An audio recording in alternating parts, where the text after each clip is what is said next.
قبلہ شاہ صاحب، اب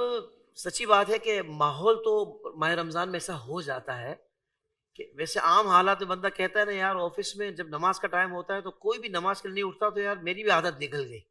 مگر ماہ رمضان میں ہر بندہ مسجد کی طرف جا رہا ہے، ہر بندہ قرآن کی طرف مائل ہو رہا ہے، نیکیوں کی طرف، اچھائیوں کی طرف، بھلائی کی طرف مائل ہو رہا ہے. تو اس ایسے ماحول میں بھی اگر کوئی بندہ نہیں بدل پا رہا اپنے آپ کو، اور وہ اسی طریقے سے برائیوں میں ہے، یا بالکل ہی جیسے پتہ لگ رہا ہے کہ یار رمضان میں وہ ہے ہی نہیں ماہ رمضان میں، تو کس طرح مائل ہو حضرت کہ واقعی اس کا دل لگ جائے عبادات میں؟ کہ اب تو ماحول بھی مل گیا ہے، اب تو ہم دیکھ رہے ہیں کہ بہت آسان ہو گیا مسجد کی طرف جانا، کہ سب جا رہے ہیں تو میں اکیلا کیوں بیٹھوں، میں بھی جاؤں. تو آخر اب کس طرح بندہ مائل ہو سکتا؟ دیکھیے کہ حضور سید عالم صلی اللہ علیہ وسلم کا ارشاد ہے، مشکات شریف میں روایت موجود ہے کہ انبیاء کرام جب اپنی طویل عمر شریف گزارنے کے بعد اور لوگوں کو راہ راست کی طرف بلانے کے بعد جب اپنی عمر شریف کا آخری لمحہ ہوتا ہے اور وہ رفیق اعلیٰ کا سفر اور دنیا سے رخصت ہوتے ہیں، تو آخری نصیحت وہ یہی کرتے ہیں کہ بری صحبت اور برے دوست نہ رکھنا. قرآن نے بھی کہا فَلَا تَقْعُدْ بَعْدَ الذِّكْرِ مَعَ الْقَوْمِ الظَّالِمِينَ. اصل چیز ہے صحبت اور ماحول، جس طرح آپ نے خود ذکر فرمایا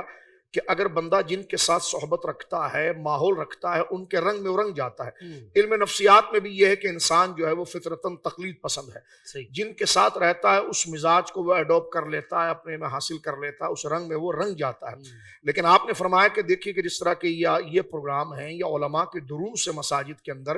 اور یہ رمضان کے اندر پوری ایک دینی شعور اور دینی ماحول بن جاتا ہے، تو اپنے آپ کو اس ماحول میں ڈالنا نیکی کی طرف لاتا ہے. اور پھر یہ کہ جس طرح حضور مفتی اعظم نے فرمایا کہ آپ پہلے آنے سے پہلے اس بات پر غور کیجئے کہ آپ نے اس کو ٹیمپروری رکھا ہے، یعنی ایک مہینے کے لیے اپنے آپ کو تیار کیا. عموماً یہی ہوتا ہے کہ ہم رمضان ہے تو لہٰذا نماز کے لیے تو جانا ہے، تو ہم نے اپنے دماغ میں میٹر لگایا ہوا ہے کہ جب تک رمضان ہے تو نماز ہے، جب تک رمضان ہے تو تلاوت قرآن ہے. تو ہم نے ذہن اور فکر اور عمل کو خود محدود کرتے ہیں، اس وجہ سے رمضان کے بعد وہ تاثیر ہمیں نظر نہیں آتی. جیسی مثال آپ نے دفتر کی دی، یوں ہوتا ہے کہ رمضان شریف کے اندر دفتر میں 10 بندے کام کر رہے ہیں، تو 9 نماز کے لیے جائیں گے تو 10واں ان کو دیکھ کر جائے گا. لیکن جیسی رمضان ختم ہوا ہے تو ایک جا رہا ہوگا، 9 بیٹھے ہوئے ہوں گے. تو لہٰذا اس کا مطلب یہ کہ تربیت اور اپنے نیکی کی طرف آتے ہوئے ہم نے اپنے ذہن کو خود گویا کہ پختہ نہیں کیا اور اس کو ایک مہینے تک کے لیے محدود کیا. رمضان آیا تو مسجدیں بھر گئی، اور رمضان جیسی ختم ہوا تو ہم چلے گئے. تو اس میں سب سے پہلے مجھے اور آپ کو اپنا محاسبہ کرنا چاہیے کہ یہ عبادت اور یہ شرعی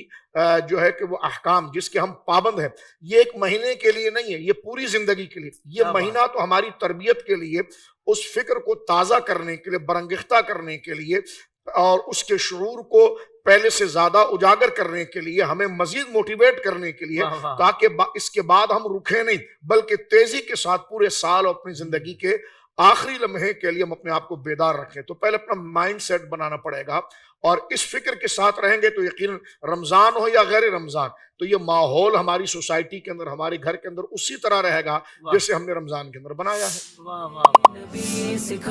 زندگی کے تمام شعبوں میں دینی رہنمائی حاصل کرنے اور آخرت کو بہتر کرنے کے لیے ہمارے YouTube channel Islamic digital studio کو سبسکرائب کر لیں اور بیل آئیکن بھی پریس کر لیں.